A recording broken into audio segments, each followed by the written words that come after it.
आज हम मनन करने वाले हैं अनुग्रह, परमेश्वर का अनुग्रह।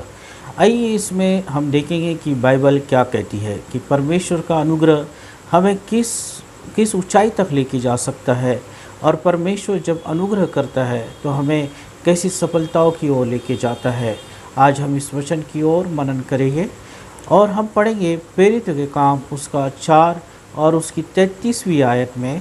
यहाँ पे इस तरह से लिखा है, और प्रेरित बड़ी सामर्थ के साथ विश्वास की साक्षी देते थे और उन सब पर बड़ा अनुग्रह था।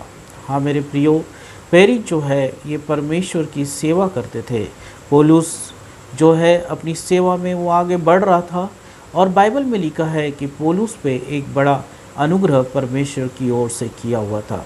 जब हम परमेश्वर पे विश्वास करते या परमेश्वर पे हम अपने जीवन को चलाते हैं या मसीह जीवन को जब हम जीते हैं, तो ये अनुग्रह ही है जो हमें सारी विपत्तियों से बचाता है और हमारे विश्वास को जो है ये बढ़ाता है। अगर अनुग्रह परमेश्वर हमें देता है तो हमें सामर्थ के साथ वो इस्तेमाल भी करता है।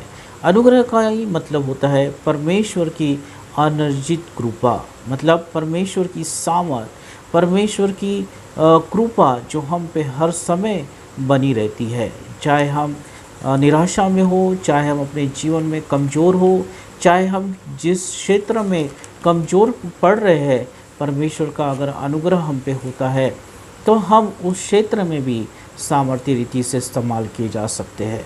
हम अपने नौकरियों में भी सामर्थ्य रीति से इस्तेमाल किए जा सकते हैं। हम अपने काम धंधों में भी सामर्थ्य रीति से इस्तेमाल किए जा सकते हैं। क्यों? क्योंकि परमेश्वर का अनुग्रह हम पे होता है। हमारा काम, हमारा जीवन ये सफलता की ओर चाहता है। आइए हम बाइबल में से देखेंगे कुछ उदाहरणों को कि जब परमेश्वर ने परमेश्वर के दासों पे अनुग्रह किया तो किस तरह से वो अपने जीवन में कमज़ोर होते हुए भी परमेश्वर ने उन्हें सामर्थ्य बनाया और यह अनुग्रह दिया कि वो लोगों के सामने जाके खड़े हो सके और परमेश्वर के नाम से बड़े बड़े आश्चर्य कर्म कर सके। हाँ मेरे प्रियो, हर समय परमेश्वर के अनुग्रह के लिए प्रार्थना करें ताकि हम जो निर्बल है, हम जहाँ जिस क्षेत्र में कमज़ोर गिर जाते हैं, हम वहाँ पे सामर्थ्य रीति से इस्तेमाल किए जाए। पहला उदाहरण अगर हम देखते हैं तो मूसा के जीवन में परमेश्वर का एक बड़ा अनुग्रह हुआ। मूसा को परमेश्वर ने एक बड़ी जाति की अगुवाई करने के लिए चुना, और जब परमेश्वर ने मूसा से कहा कि उस फिरौन के पास तू जा और मेरे लोगों को छुड़ा के लेके आ। उस समय मिस्र का राजा था फिरौन, और फिरौन जो है इस राजा से दूर दूर के देश के लोग डरा करते थे। और जब मूसा ने परमेश्वर की बातों को सुना तब परमेश्वर के सामने वो अपनी कमजोरियों को गिनाना शुरू किया। उसने परमेश्वर को कहा, पहली बात उसने कहा, निर्गमन उसका 3 और 11वीं आयत में अगर हम पढ़ते हैं तो मूसा ने यहाँ पे कहा, मैं कौन हूँ कि मैं उस राजा के सम्मुख जाऊँ। उसके बाद 13वीं आयत में उसने कहा उसका नाम क्या है। 4 अध्याय उसका 1 आयत में वो कहता है वे मेरा विश्वास नहीं करेंगे। फिर वो 4 आयत 10वीं आयत में कहता है मैं तो बोलने से जीभ का भद्दा हूँ। और 13वीं आयत में कहता है हे प्रभु कृपा अपनी इच्छा अनुसार और किसी को भेज। हाँ मेरे प्रियो, यहाँ पे देखो मूसा अपनी कमजोरियों को गिना रहा है। वो कह रहा है कि मैं कौन हूँ कि मैं उसके सामने जाऊँ। मैं बहुत छोटा इंसान हूँ, मैं उसके सामने खड़ा नहीं रह सकता। मैं तो बोलने में भद्दा हूँ, मैं ठीक तरह से बोल नहीं पाता। मैं किस तरह से उस राजा के जो सामने जाके परमेश्वर तेरी बातों को बताऊँगा कि तूने मुझे उस बड़ी जाति के अगुवाई के लिए चुना है। और फिर वो कहता है कि हे प्रभु तेरी इच्छा के अनुसार किसी और को भेज दे, क्योंकि मैं नहीं जा सकता। और मूसा इस तरह से अपने जीवन की कमजोरियां परमेश्वर के सामने बता रहा था, पर परमेश्वर का अनुग्रह मूसा के ऊपर हुआ। हाँ मेरे प्रियो, आज परमेश्वर का अनुग्रह हमारे ऊपर हुआ है। क्यों? क्योंकि आज हम प्रभु यीशु मसीह के नाम को जानते हैं, आज हम परमेश्वर के वचन को जानते हैं, इसलिए हम परमेश्वर का अनुग्रह हम पे हुआ है।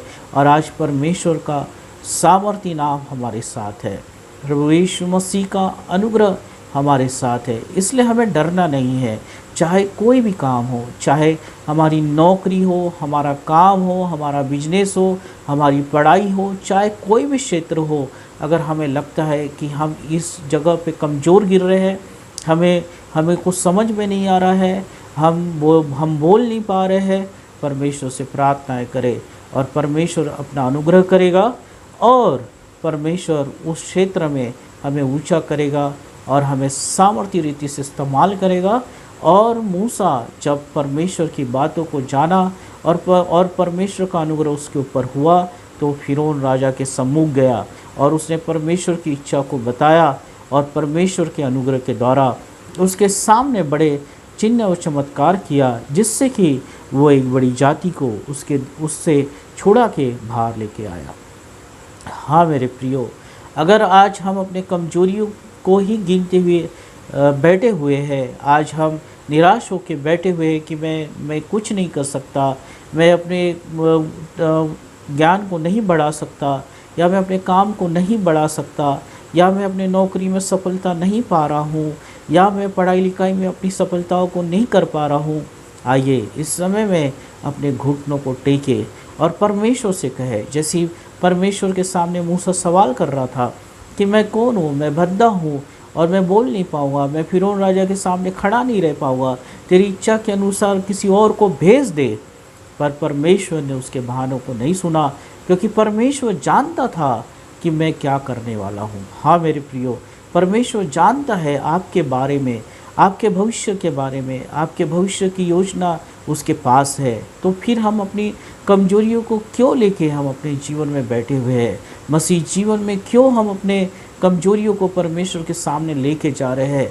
परंतु हमें प्रार्थना करना है और परमेश्वर से कहना है कि प्रभु तुम मुझ पे अनुग्रह कर, मुझ पे दया कर, और तेरे अनुग्रह के द्वारा मैं सामर्थ्य ठहराए जाऊँ और तेरे द्वारा मैं आश्चर्य काम करने वाला बन सकूँ। और जब मूसा गया परमेश्वर के अनुग्रह से, तो हम जानते हैं कि बड़े बड़े आश्चर्यक्रम उसके द्वारा किए गए।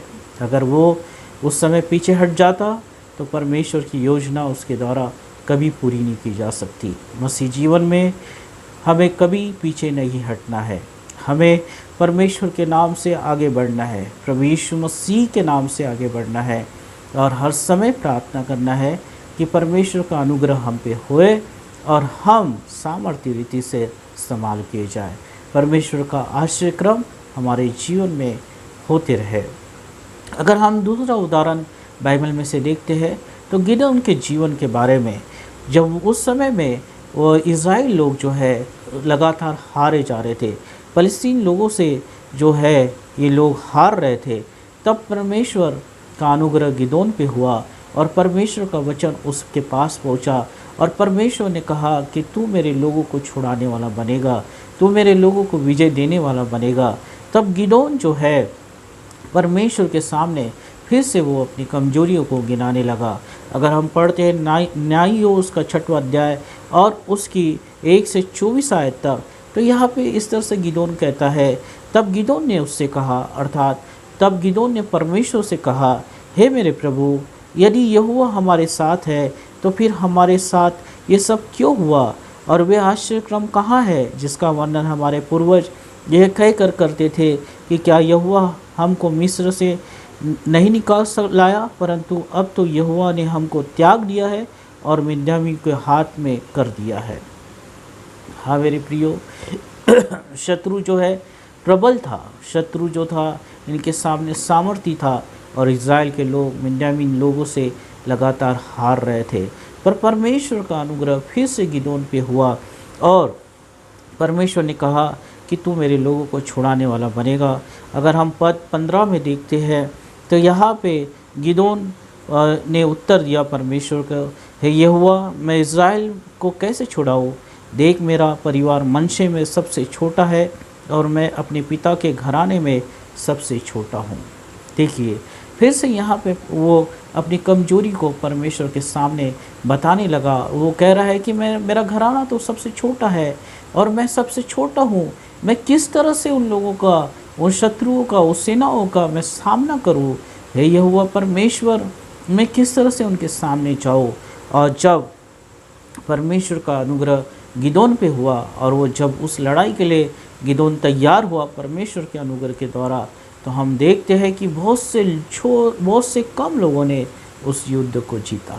आज हम अगर युद्ध को जीतना चाहते हैं तो हमें परमेश्वर के अनुग्रह के लिए प्रार्थना करना है और कहना है कि परमेश्वर तू मुझ पे अनुग्रह कर, मुझ पे दया कर, ताकि मैं सामर्थी बन सकूं। आज ज़रूर से आपको लग रहा होगा कि आप छोटे हैं और आप ये काम नहीं कर सकते, आप परमेश्वर के लिए इस्तेमाल नहीं किए जा सकते, पर ये हमारी सोच है। पर परमेश्वर हमारे लिए क्या सोचता है ये हमें सोचना है, और ये हमारे हृदय में ये लेके आना है कि परमेश्वर का अनुग्रह हुआ है। अगर आज हम प्रभु यीशु मसीह को जानते हैं और प्रभु यीशु मसीह का नाम हमारे जीवन में है, तो मैं विश्वास करता हूँ कि परमेश्वर का अनुग्रह हमारे जीवन में है। हम कभी हार नहीं सकते, हम कभी कमज़ोर नहीं गिर सकते, हम कभी कमज़ोर और हार के एक जगह बैठ नहीं सकते, पर हम प्रार्थनाएं करेंगे और परमेश्वर का अनुग्रह हम पे होगा, और हम मूसा के समान आश्रय क्रम करने वाले बनेंगे, हम गिदोन के समान बड़े युद्ध को जीतने वाले बनेंगे, और परमेश्वर हमारे साथ होगा और उसकी प्रतिज्ञाएं हमारे साथ होगी। आज आप निर्णय ले कि कभी आप परमेश्वर की सामने अपने कमजोरी को गिड़गिड़ाएंगे नहीं, अपने कमजोरी को कभी परमेश्वर को बताएंगे नहीं, और आप कहेंगे नहीं कि प्रभु मुझे प्रार्थना नहीं करनी आती, मुझे बाइबल नहीं पढ़ना आता, प्रभु तेरा वचन मुझे नहीं समझता, मैं इस क्षेत्र में कमज़ोर गिर रहा हूँ, मैं अपने नौकरी में कमज़ोर गिर रहा हूँ, लोग मुझे पसंद नहीं करते और लोग मुझसे नफरत करते हैं। ये सब बातों को आप भूल जाए। और जब मूसा इन बातों को भूल गया, अपनी कमजोरी को भूल गया और निडरता के साथ परमेश्वर की सामर्थ के साथ उस राजा के सामने खड़ा हुआ, बड़े आश्चर्य क्रम परमेश्वर ने किया। गिदोन जब परमेश्वर के लिए खड़ा हुआ, अपनी कमजोरी को उसने छोड़ दिया, तब बड़े शत्रु की सेना उसके सामने से चाह गई और परमेश्वर के द्वारा विजय को प्राप्त किया। आपके साथ परमेश्वर है, आपके जीवन में प्रभु यीशु मसीह का नाम है। उठिए, खड़े होइए और परमेश्वर के नाम से खड़े हुए। परमेश्वर अपनी सामर्थ को प्रकट करेगा, परमेश्वर अपने अनुग्रह को प्रकट करेगा और आपके द्वारा आश्रय क्रमों को करना शुरू कर देगा। आप विजयी जीवन को जिएंगे, आप बड़ी आशीष को देखेंगे और परमेश्वर आपको कभी हारने नहीं देगा। प्रभु आपकी अगुवाई करेगा और प्रभु यीशु मसीह आपको आशीषित करते जाएगा। प्रभु आशीष दे। और आइए हम प्रार्थना करेंगे, परमेश्वर आज हम पे नए अनुग्रह को दे और परमेश्वर हमें सामर्थी बनाए। धन्यवाद हो प्रभु, तेरे स्तुति हो, तारीफ हो। परमेश्वर पिता, तेरे दासों ने बहुत सी बार अपनी कमजोरियों को तेरे सामने लेके आया, पर परमेश्वर तेरे पास एक नई सामर्थी, एक नया योजना उनके जीवन के लिए था, और तूने उनकी कमजोरियों को नहीं देखा, परंतु तू ये देखता था कि तू उनके द्वारा कैसे सामर्थी कामों को करना चाहता है। हाँ प्रभु, आज तेरे लोगों के द्वारा तू सामर्थी कामों को करना चाहता है, पर आज हम बहाना और अपनी कमजोरियों को तेरे सामने लेके बैठ गए हैं, जिसके द्वारा तू हमारे जीवन से आश्रय क्रम नहीं कर रहा है। प्रभु, आज हमारे जीवन से बहाने को हटा दे, आज हमारे जीवन से कमजोरियों को हटा दे, और आज नए आश्रय क्रमों को तू हमारे जीवन में लेके आ। प्रभु यीशु मसीह के नाम से जो लोग थक के हार के बैठ गए प्रभु एक जगह और अपनी कमजोरियों में घेरे हुए हैं, ऐसे लोगों को प्रभु यीशु मसीह के नाम से आज्ञा देता हूँ कि उठे, खड़े होए और मूसा के समान उस शत्रु के सामने खड़े हो जाए और तेरे आश्रय क्रमों को करना शुरू कर दे। गिदोन के समान खड़े हो जाए और उस शत्रु की सेना को हराना शुरू कर दे। आज से नए जोश को भर दे और परमेश्वर पिता नई सामर्थ को भर दे और तेरे आश्रय क्रमों को देखने पाए, तेरे आनंद को महसूस करने पाए। ऐसा तू होने दे प्रभु। सारी बीमारियों से लोग निकल के बाहर आ जाए, वो सारी निराशाओं से निकल के बाहर आ जाए, वो बंधनों से लोगों के जीवन आज़ाद हो जाए और परमेश्वर तेरे लिए इस्तेमाल होने पाए। प्रभु यीशु मसीह के नाम से इस्तेमाल होने पाए। तेरी इस नई सामर्थ को रिलीज़ करता हो और आज से बड़े आश्चर्य क्रम प्रभु लोगों के जीवन में होने दे यीशु के नाम से। आमीन, आमीन।